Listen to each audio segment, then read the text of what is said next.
बदलापुर गांव में हरिया खेतों में मजदूरी किया करता था। वो सुबह सुबह उठकर गंगाराम के खेत पहुंच जाता था। गंगाराम गांव के सबसे नेक और सीधे साधे इंसानों में से एक था। जो भी उसके खेत पर काम करता, गंगाराम उन्हें सिर्फ पैसे ही नहीं बल्कि सीजन की ताजी सब्जियां भी देता था। गंगाराम ने अंतिम सांस ले ली थी। पूरा गांव शोक में डूब गया। गंगाराम का बेटा मुन्ना, जो शहर में पढ़ाई करता था, तुरंत गांव पहुंचा। अगले दिन उसने खेत पर काम करने वाले सभी मजदूरों को बुलाया। सबके चेहरे पर उम्मीद थी कि शायद मालिक की तरह वही अपनापन मिलेगा, लेकिन मुन्ना का चेहरा बिल्कुल गंभीर था। सुनो भाइयों, मैंने तुम सबको इसलिए बुलाया है क्योंकि एक जरूरी बात कहनी है। पिताजी अब रहे नहीं और मैं खेत नहीं संभाल सकता। मुझे खेत की कोई जरूरत नहीं है, ना ही मैं इसे चलाना चाहता हूँ। साहब, आप कैसी बात कर रहे हो? मालिक तो हमारा बहुत ख्याल रखा करते थे। अगर हम खेत पर काम नहीं करेंगे तो खाएंगे क्या? हमारे पास और कोई रोजगार नहीं है। देखो भाई, पिताजी को खेत का काम आता था इसलिए वो संभाल लेते थे। मुझे खेती किसानी में बिल्कुल दिलचस्पी नहीं है। मैं पढ़ा लिखा हूं, शहर वापस जाना है। मैं खेत का काम बंद करना चाहता हूं। कल से कोई भी खेत पे मत आना और अपना अपना रास्ता देख लेना। साहब, इतने सालों से हम इसी खेत पर काम कर रहे हैं। अगर काम ही छीन लेंगे तो हमारे बच्चों का पेट कैसे भरेगा? मैं पिताजी नहीं हूं। मैंने फैसला कर लिया है। मैं खेत बेचना चाहता हूं या बंद रखना चाहता हूं, यह मेरा हक है। अब तुम सब लोग जा सकते। धीरे धीरे मजदूर एक एक करके उठे और घर की ओर चल पड़े। हरिया भारी कदमों से अपने घर पहुंचा।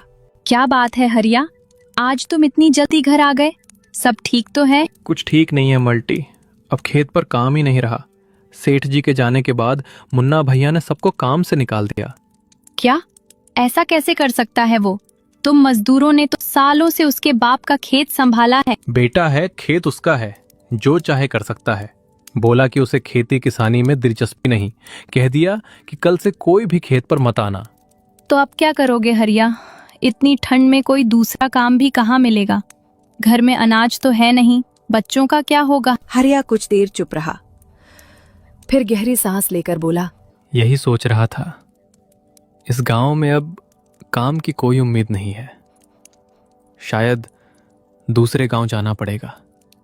वहीं जाकर कोई मजदूरी, कोई काम काज देख लूंगा। तुम इतनी दूर काम पर जाओगे? रोज आना जाना भी कैसे करोगे? और अगर वहीं रहना पड़ा तो हम कैसे रहेंगे? भगवान ने एक रास्ता बंद किया है तो दूसरा भी खोल देगा। तुम चिंता मत करो, मैं मेहनत करूंगा, कहीं ना कहीं काम जरूर मिल जाएगा। हम भूखे नहीं मरेंगे। तुम्हारे बिना घर खाली सा लगेगा, लेकिन अगर यही सही है तो जाना पड़ेगा। मैं भी हिम्मत रखूंगी। धीरे धीरे दोनों नींद में डूब गए, लेकिन रात ने घर के अंदर बेचैनी छोड़ रखी थी। सुबह की ठंडी हवा चुभन जैसी लग रही थी। हरिया दूसरे गांव में चला गया। हे भगवान, इस गांव में तो ठंड और भी ज्यादा है। वो कांपते हुए चाय वाले की छोटी दुकान पर पहुंचा। अरे भाई, जरा एक गरम चाय लगा देना। ठंड से हाथ पैर सुन्न हो गए हैं।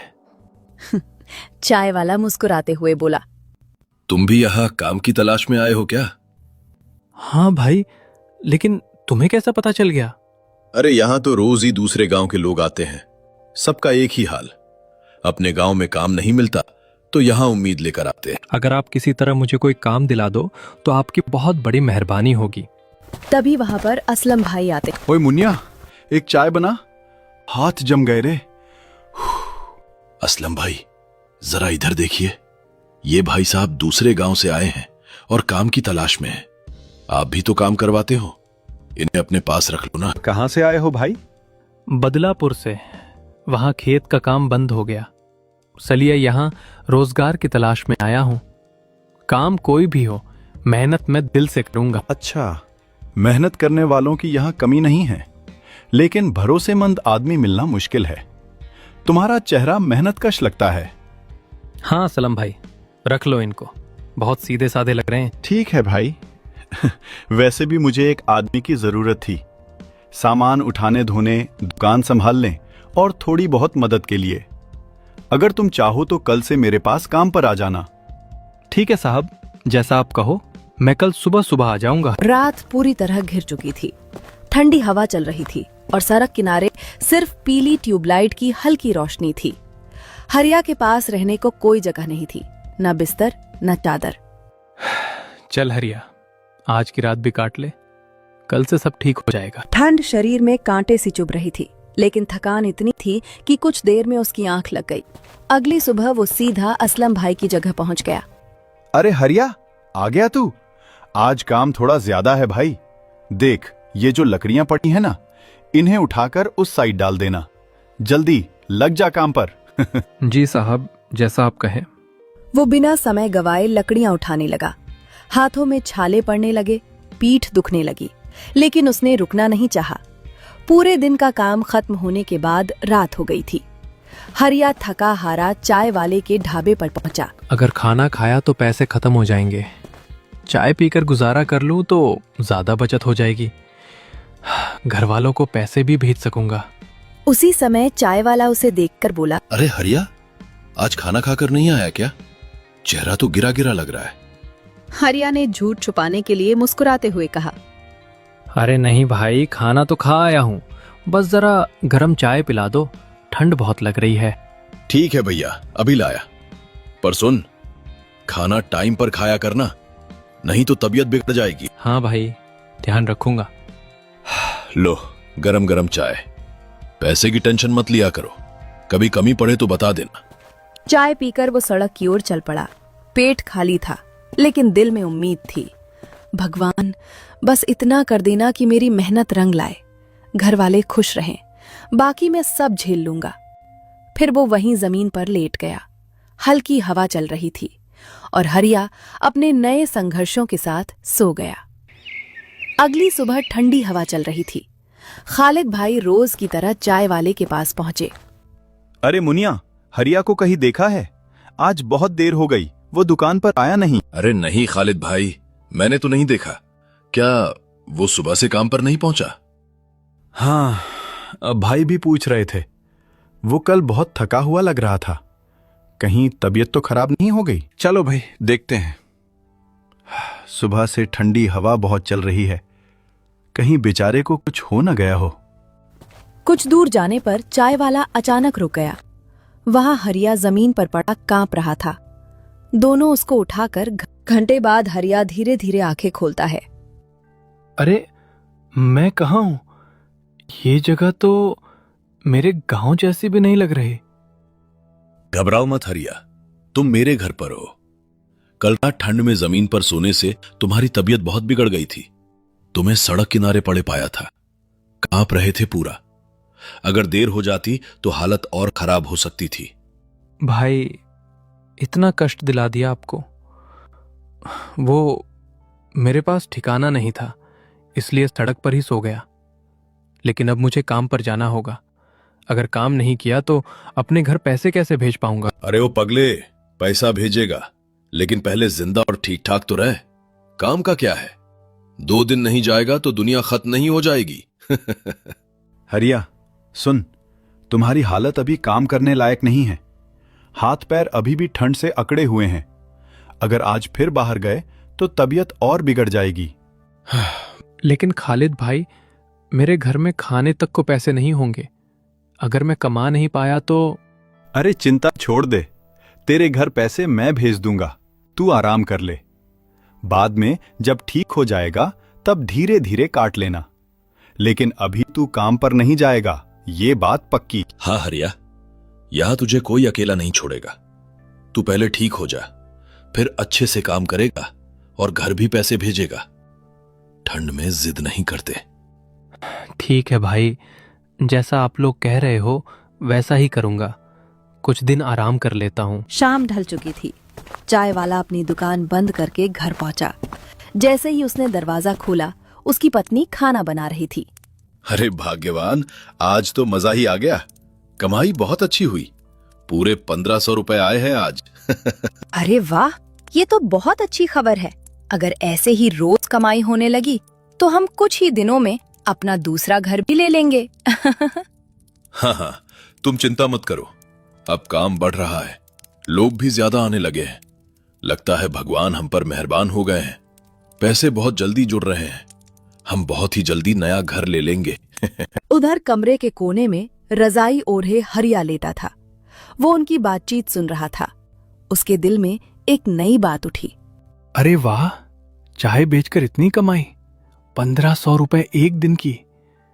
अगर मैं भी ऐसी ही चाय की छोटी दुकान लगा लूं तो मैं भी अपने घर अच्छे पैसे भेज सकता हूं। मेरे गांव में भी लोग चाय खूब पीते हैं। ये काम तो मुझे भी आ सकता है। सामान सस्ता है, लोग ज्यादा आते हैं, कमाई भी ठीक ठाक। अगली सुबह हरिया चाय वाले की दुकान पर पहुंचा। हरिया धीरे से बोला, अरे भाई, जरा एक बात पूछनी थी। अरे पूछो हरिया, क्या बात है? भाई, ये चाय का धंधा तुम कितने पैसे में शुरू किए थे? मेरा मतलब, इसमें खर्चा कितना आता है? अरे हरिया, देख भाई, चाय बेचना छोटा काम लगता है, लेकिन अगर ठीक से किया जाए ना तो आमदनी बहुत अच्छी होती है। रोज का खर्चा लगभग 1000 रुपए तक डूब जाता है। दूध, चाय पत्ती, शक्कर, गैस या लकड़ी, सब में। पर अगर जगह अच्छी हो, जहां लोगों की आवाजाही ज्यादा हो, तो मुनाफा भी खूब होता। मतलब कैसी जगह अच्छी मानी जाती है भाई? देख भाई, अगर तू किसी फैक्ट्री, बस अड्डा या मंडी के पास दुकान लगाएगा ना, तो ग्राहक अपने आप मिलेंगे। सुबह शाम मजदूर, ड्राइवर, फैक्ट्री वाले, सबको चाय चाहिए होती है। दिन के 100-150 गिलास आसानी से बिक जाते हैं। फैक्ट्रियां तो हमारे गांव में भी है भाई। अगर मैं अपने गांव जाकर चाय की टपरी लगा लूं तो शायद मेरा भी गुजारा ठीक हो जाए। अरे बिल्कुल हो जाएगा, बस मेहनत करनी पड़ेगी और मुस्कुराहट रखनी पड़ेगी। ग्राहक दिल से जुड़ जाए तो दुकान अपने आप चल पड़ती है। लेकिन भाई, मेरे पास तो पैसे नहीं है। दुकान लगाने का सामान, चाय का बर्तन, गैस, सबके लिए कुछ पूंजी तो चाहिए ही होगी। अरे भाई, जिसके पास तू अभी काम कर रहा है वो खालिद भाई बहुत नेक आदमी है। उनसे जाकर बोल दे कि तू अपना काम शुरू करना चाहता है। थोड़े पैसे उधार मांग ले, मुझे यकीन है वो मना नहीं करेंगे। इतना कहकर हरिया सीधा खालिद भाई की ओर चल पड़ा। दिल में उम्मीद थी, आंखों में सपना। अरे हरिया, अब तबीयत ठीक लग रही है? चल, आज से फिर काम पर लग जा। मुझे आपसे एक जरूरी बात करनी थी। हाँ बता हरिया, क्या बात है? भाई, मैं अपने गांव जाना चाहता हूं। वहां काफी फैक्ट्रियां लग गई हैं। अगर थोड़ा सा सहारा मिल जाए तो मैं वहां चाय की टपरी लगाना चाहता हूं।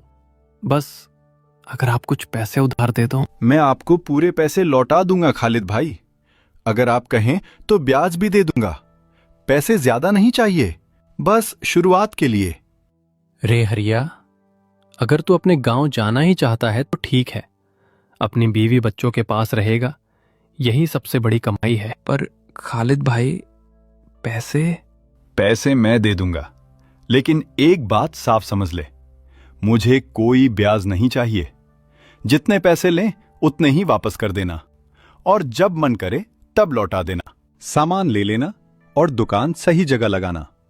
दिल लगाकर काम करना, अल्लाह सब ठीक करेगा। हरिया जब अपने घर पहुंचा तो आंगन बिल्कुल सूना पड़ा था। घर के अंदर से खांसी की हल्की आवाज आ रही थी। चारपाई पर उसका बेटा पिंटू कमजोर सा लेटा था, चेहरा पीला, आंखें बुझी बुझी। अरे भाग्यवान, ये पिंटू को क्या हो गया? इसकी हालत इतनी खराब कैसे हो गई? जब से आप गए हो ना, तब से इसकी तबीयत ठीक नहीं रहती। कभी बुखार, कभी कमजोरी। जो भी पैसे आप भेजते थे वो सब इसकी दवाइयों में ही खर्च हो जाते हैं। उसने आंचल से आंखें पोंछते हुए आगे कहा, जो थोड़े बहुत पैसे बचते हैं उसी से थोड़ा बहुत खाना लाकर सबसे पहले इसे ही खिला देती हूँ। बाकी हम जैसे तैसे गुजारा कर लेते हैं। तुम चिंता मत करो, अब मैं कहीं बाहर नहीं जाऊंगा, यहीं अपने गांव में रहूंगा। लेकिन काम? मैं यहीं चाय का ठेला लगाऊंगा। ऊपर वाले ने चाहा तो काम बहुत अच्छा चलेगा। यहाँ चारों तरफ फैक्ट्रियां हैं, मजदूरों की भीड़ रहती है और दूर दूर तक कोई चाय की दुकान नहीं है। ये मौका यूं ही नहीं। सुबह की ठंडी हवा चल रही थी। हरिया मन ही मन बोला, हे भगवान, आज पहला दिन है, इज्जत भी तुम्हारे हाथ में है और रोजी रोटी भी। इतने में फैक्ट्री से काम पर जा रहा एक मजदूर रुका। अरे भाई साहब, बहुत अच्छा हुआ आपने यहाँ चाय की दुकान लगा ली। हम लोग तो रोज चाय के लिए इधर उधर भटकते रहते थे। जल्दी से एक गर्मा गर्म चाय लगा दो, ठंडा आज कुछ ज्यादा ही है। हाँ भाई, अभी लाया। आज पहली चाय है, दिल से बना रहा हूँ। उसने सावधानी से चाय गिलास में डाली और मजदूर को पकड़ा दी। मजदूर ने घूंट लेते ही कहा, वाह, चाय तो बड़ी मजेदार है भाई। ऐसी चाय मिले तो काम में भी मजा आ जाए। तभी पीछे से एक और आदमी आया। भाई साहब, मेरे लिए भी एक चाय बना दो। चाय पीते हुए वो आदमी बोला, अच्छा हुआ आप यहाँ आ गए। हमारी फैक्ट्री में 50 मजदूर काम करते हैं। सब चाय की तलाश में बाहर निकल जाते हैं, जिससे काम का बहुत समय बर्बाद होता है। अगर तुम रोज मेरी फैक्ट्री में 50 कप चाय का इंतजाम कर दो तो मुझे बहुत खुशी होगी। मजदूरों को भी सुविधा मिलेगी और काम भी समय पर चलेगा।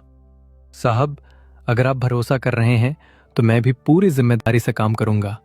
आप चिंता मत कीजिए, मैं रोज समय पर आपकी फैक्ट्री में 50 चाय भिजवा दिया करूंगा। धीरे धीरे एक एक करके हरिया की चाय की टपरी की पहचान बढ़ने लगी।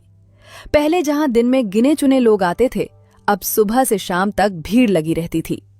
हरिया ये सब देखकर मन ही मन बहुत खुश रहता था। चाय बनाते हुए उसके चेहरे पर एक अलग ही संतोष झलकता था।